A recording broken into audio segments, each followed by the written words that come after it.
नमस्कार शेतकरी बांधवांनो. तर आपण आजच्या व्हिडिओमध्ये पाहणार आहोत जी कर्जमाफी होणार आहे. त्या कर्जमाफीसाठी आवश्यक कुठली डॉक्युमेंट तुम्हाला बँकेकडे जमा करायची आहेत.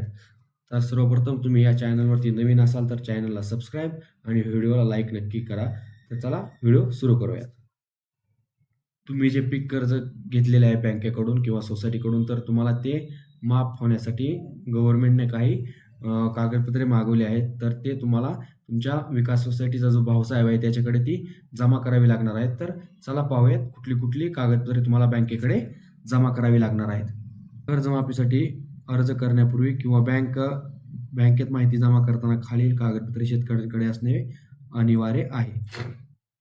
तर सर्वप्रथम तुम्हाला कर्जाकरिता गहाण दिलेला 7/12 किंवा त्याची झेरॉक्स. तर कर्ज घेताना तुम्ही कर्जासाठी गहाण ठेवलेला 7/12 उतारा किंवा 8 जोड याची झेरॉक्स प्रत आवश्यक आहे. त्यानंतर दुसरं आहे तुम्हाला तुमच्या आधार कार्डची झेरॉक्स.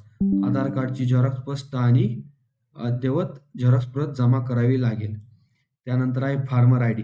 फार्मर आय डी केंद्र आणि राज्य सरकारच्या अनेक योजनांसाठी हा फार्मर आय डी आता अनिवार्य करण्यात आला आहे. ऑनलाईन पद्धतीने फार्मर आय डी काढून त्याची प्रत जोडावी लागणार आहे. हा आय डी तुम्हाला भविष्यात इतर योजनांसाठी देखील उपयुक्त ठरेल. तर हा आय डी कसा काढायचा यासाठी एक मी व्हिडिओ बनवलेला आहे. तर तो तुम्ही या चॅनलवरती जाऊन पाहू शकता.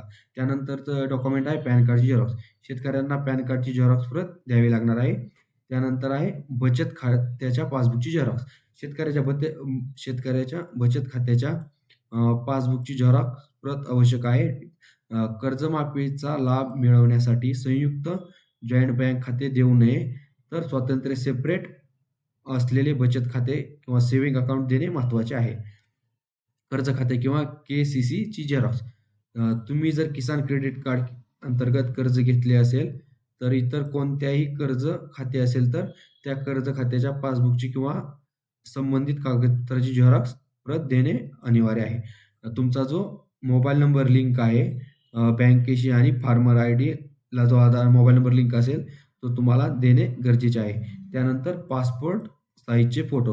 काही ठिकाणी पासपोर्ट साईजचे फोटोची मागणी देखील केली जाऊ शकते, तर तुम्हाला तो सोबत ठेवणे गरजेचे आहे. अशा प्रकारे तुम्हाला कर्जमाफीसाठी कागदपत्रे तुमच्या सोसायटीच्या भाऊसाहेबाकडे जमा करायचे आहेत.